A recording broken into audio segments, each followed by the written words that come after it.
João, meu marido fez o exame de testosterona e deu baixa. E aí, será que ele precisa repor? Então, foi essa pergunta que eu recebi de uma colega que o marido dela ia começar no nutrólogo, né, um processo de hipertrofia, perda de gordura, e o nutrólogo acabou pedindo alguns exames de sangue, dentre eles o exame de testosterona. No caso desse paciente em específico, ele veio com o exame ali perto do limite inferior, ainda não estava abaixo do valor de referência, mas mesmo assim foi algo que ela se assustou, porque ele era um cara completamente assintomático, né? Então ele não reclamava de perda de libido, não tinha problema de ereção, não tinha desânimo, não tinha um aumento de gordura corporal, perda de pelos faciais ou pelos corporais, não tinha realmente nenhuma queixa, a não ser o exame que deu um pouco baixo. E ela veio me perguntar se precisava repor a testosterona para esse paciente para que ele conseguisse ganhar massa muscular no processo. Ou será que ele conseguiria ganhar, ter resultados bons, mesmo com aquele nível de testosterona um pouco mais baixo? Então, deixa eu destrinchar um pouco mais esse assunto, que eu acredito que vai ser do interesse de vocês, tá certo? Então, se você não me conhece, meu nome é João Diniz, eu sou médico, eu sou oficial do Exército Brasileiro, fisiculturista, futuro residente, se Deus quiser e permitir, de medicina esportiva. E hoje a gente vai falar sobre baixos níveis de testosterona e terapia de reposição de testosterona. Mas, antes de dar início a esse vídeo, eu queria falar que eu já tive uma série de vídeos aqui no YouTube em que eu falei sobre diversos assuntos, eu mostrei minha rotina de preparação para campeonato e eu deixei isso em outro canal e acabei posteriormente excluindo, né? Até porque eu não estava mais estudando, acabei não produzindo mais conteúdo. Mas agora que eu voltei a estudar, né, eu tinha parado por conta de questões pessoais, de tocar para frente projetos pessoais, outros que eu julguei ser mais importante. Mas agora, passada essa fase, voltei a estudar, estou voltando a produzir conteúdo. E hoje a gente vai falar sobre a questão da testosterona nos homens, tá bom? Primeiro eu quero que vocês saibam de uma coisa. Tudo o que eu estou falando aqui hoje foi baseado nesse livro, ó. Terapia de Reposição de Testosterona, do Lucas Caseri. Eu realmente recomendo, seja você médico ou não, que vocês comprem esse livro. É um livro fininho, como vocês podem ver, tem menos de 200 páginas, você lê assim, ó, rapidão, tem muita referência boa mesmo, a leitura é simples, é dinâmica e é didática. Eu não estou ganhando nada para fazer esse merchan, mas eu recomendo que vocês leiam. Então, bem no início do livro, ele já fala que homens a partir dos seus 30, 40 anos começam a ter um decréscimo de testosterona em torno de 1% ao ano. Parece pouco, mas vamos fazer um cálculo simples. Um cara que com 40 anos começa a ter esse declínio da testosterona. Com 70 vai ter passado 30 anos, então ele já perdeu 30%. Então com 70 anos ele vai ter 70% da testosterona que ele tinha com 40 anos. Isso em média, tá certo? Não é uma matemática exata para todos os homens. Alguns vão perder mais, outros vão perder menos. Mas qual é a questão? A questão é que mesmo os 70%, na esmagadora maioria dos homens, é o suficiente para manter todas as funções fisiológicas normais. Exatamente. O que eu estou querendo falar é que a minoria dos homens é que realmente precisam fazer a reposição de testosterona. E quando é que a gente opta por fazer reposição de testosterona? Primeiro, quando tem clínica. Então, o paciente vai chegar, você, meu amigo, que está assistindo, se você estiver falando de TRT, terapia de reposição de testosterona, primeira coisa e mais importante é você ter sintomas. E aqui no livro do Caseri, ele até divide em sintomas sexuais e não sexuais. Deixa eu ver se eu encontro aqui para vocês. Pronto, encontrei. Ele divide em sintomas sexuais e não sexuais. Quais são os sexuais? Baixa libido, dificuldade de ereção. A dificuldade de ereção pode ser tanto para início, quanto para manutenção, quanto para aquela ereção mais rígida, né? Ou então você não fica aquele meio termo durante a relação. Pode ter perda da sensibilidade genital, pode ter redução da intensidade do orgasmo. Isso são sintomas sexuais. E os sintomas não sexuais? É um pouco mais inespecífico, de perda de concentração, é uma fadiga, um cansaço, é inexplicável, você ficar sem vontade de fazer muitas coisas, tá? Estou explicando de forma bem leiga. É uma dificuldade ou perda de massa muscular, dificuldade de ganho de massa muscular, aumento da gordura corporal, diminuição dos pelos, sim, né? O crescimento de pelos ele tem muito a ver com o padrão androgênico.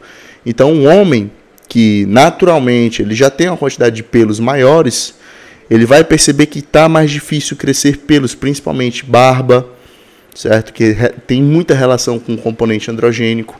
Então, tudo isso pode estar relacionado sim a um déficit de testosterona. Mas perceba, os sintomas que eu falei são extremamente inespecíficos. Poxa, baixa libido. Às vezes, você não está no dia que está com a libido muito boa. Às vezes, o seu relacionamento pode não estar muito bom. Você está brigando com a sua mulher, com o seu companheiro, com a sua companheira. Como que você vai ter libido em um relacionamento que não está saudável? Ou, sei lá, você se interessou por outra pessoa. A sua libido pode não estar boa com a sua mulher, com o seu companheiro. Enfim, estou brincando. Mas veja que os outros sintomas, até os não sexuais também, como aumento de gordura corporal, pode ser apenas uma falha na sua dieta, pode ser uma falta de treino, pode ser um sedentarismo, perda de massa muscular, mesma coisa, sedentarismo pode levar a isso. Então vejam que são sintomas bastante inespecíficos, mas que o médico ele tem que estar atento e sempre aventar a hipótese de, no paciente homem, com esse tipo de sintomas prolongados, uma das coisas que ele tem que pensar são as causas hormonais. E uma das causas hormonais é a deficiência de testosterona. É a causa principal desses sintomas? Não, não é. Mas é um diagnóstico diferencial que deve ser investigado e deve ser tratado quando for necessário. Então aqui no livro ele ainda especifica os sintomas principais que estão mais relacionados com o hipogonadismo. Não expliquei o que é hipogonadismo, né? Então vamos lá. Vamos dividir a palavra hipo, baixa. Gonadismo vem de gônadas. As gônadas dos homens são os testículos. Então baixa função testicular. É isso que é o hipogonadismo. O testículo tem basicamente duas funções. A primeira delas, produção de testosterona. E a segunda, produção de espermatozoides. Então, quando o testículo está funcionando abaixo do esperado, ele produz pouco espermatozoide e produz pouca testosterona. Certo? Entendido? Então, vamos para os sintomas mais específicos do hipogonadismo. Eu vou até ler, que é para não deixar passar nada em branco. Aqui o Casera ele usa duas referências, do Dolly e do Jim, que são dois artigos de 2015. E ele fala que os sinais e sintomas mais relevantes do hipogonadismo, perda de libido, como eu já falei para vocês, ausência de ereção matutina, que é no início da manhã, ou vespertina, que é ali no final da tarde e início da noite, dificuldade ejaculatória ou erétil, fadiga, redução do bem-estar, depressão, perda de concentração, calores semelhantes ao da menopausa, né? As pessoas até falam da andropausa nesse sentido. Redução de força e de massa muscular e redução de pelos corporais. Além disso, uma coisa que a gente também tem que investigar no homem, quando a gente fala de um hipogonadismo, é avaliar o tamanho dos testículos. Normalmente, o testículo do homem ele varia de 12, 15 centímetros cúbicos até 30, mais ou menos, fica nessa faixa, certo? Quando o testículo está muito reduzido, muito menor do que o normal, a gente tem que investigar por que esse testículo não está sendo estimulado. Será que é um problema no eixo hipotálamo-hipófise, que são dois coordenadores da função testicular, ou será que um problema é no próprio testículo? Certo? Então a gente pega esses sintomas e faz o quê? Investiga. Investiga como o hipogonadismo? Pedindo exame de testosterona. Certo? Então você vai lá, tem os sintomas, você descarta as outras causas que eu já falei, pode ser problema conjugal, pode ser déficit de sono, pode ser sobrecarga no trabalho, pode ser mesmo um quadro depressivo por alguma situação que o paciente esteja vivendo. Então tudo isso tem que ser avaliado durante a consulta. Esse aqui é um vídeo que está chegando em 10 minutos. Não tem como eu destrinchar tudo.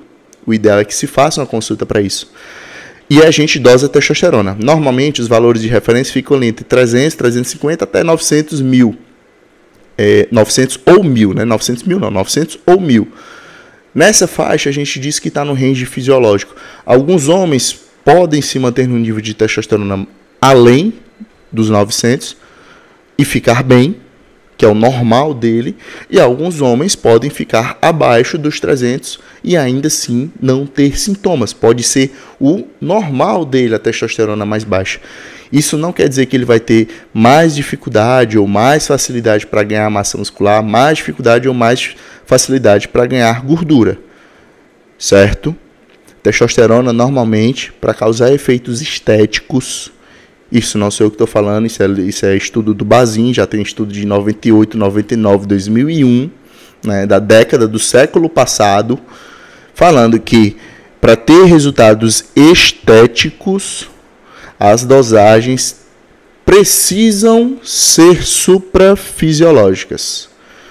Então, se você faz uma TRT com necessidade, você está saindo de um estado de hipogonadismo que prejudica o seu ganho de massa muscular e a sua perda de gordura e vem para o seu estado normal. Você vai ganhar mais massa e vai perder mais gordura? Vai, mas porque você estava doente. Agora, se você tem a função normal e faz uma TRT sem necessidade, você não vai ter ganhos hipertróficos. Tá bom? Entendido? Então a gente faz essa dosagem da testosterona e de preferência em 2 amostras.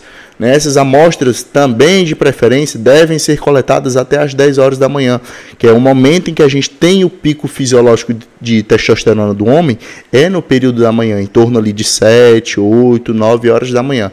Isso é o normal na maioria dos homens. Claro, pode ser que por algum motivo a coleta ou do horário o exame deu muito baixo, é por isso que a gente repete, ou o exame deu normal, com cara cheio de sintomas, a gente repete para confirmar se deu baixo ou se deu normal, e se tiver dado normal, a gente vai investigar outras causas que deixamos passar para todos esses sintomas. Até porque são sintomas inespecíficos, como eu já falei antes. Então, várias outras doenças, inclusive doenças de tireoide, principalmente o hipotireoidismo, problemas, como eu já falei, conjugais, de trabalho, enfim, coisas que trazem um estresse, uma ansiedade, uma depressão, tudo isso pode causar todos os sintomas que eu falei. Então, nesse livro, ele explica isso de forma bem simples, mas só como recado final para vocês. Não necessariamente níveis baixos de testosterona precisam ser repostas com testosterona. Se você, meu amigo, foi diagnosticado com hipogonadismo, tem que se avaliar qual o tipo de hipogonadismo, primário ou secundário / terciário. Isso eu vou deixar para um outro vídeo, porque já é um tema mais extenso. E existem formas de tratamento que não necessariamente precisam repor testosterona. A gente pode usar medicações para estimular o eixo hipotálamo-hipófise, que eu falei no início, na metade do vídeo. E não necessariamente repor testosterona. Então, tudo tem que ser avaliado em uma consulta. Eu sei que vocês ficaram com alguma dúvida, com algumas dúvidas talvez, vocês podem deixar aqui embaixo no vídeo. Todos os vídeos que eu vou fazer, geralmente, é essa coisinha mais simples. Eu comprei até um microfone para dar uma qualidade melhor. Mas geralmente meus vídeos são aqui em casa mesmo, são vídeos simples, rotineiros, que se vocês tiverem alguma dúvida, eu vou ler todos os comentários, eu vou responder, e eu espero que vocês tenham entendido, tenham gostado do vídeo. Então vamos fortalecer também de volta, já vai curtindo aqui embaixo, bota para seguir. Se tiver alguma dúvida a mais, vai lá no meu Instagram, @João_Diniz, eu até vou mudar o nome depois, mas está tudo aqui na descrição, e se tiver dúvida, manda brasa aí nos comentários que talvez no próximo vídeo eu venha responder você, tá bom? Valeu, pessoal, tamo junto, falou, e eu vou nessa.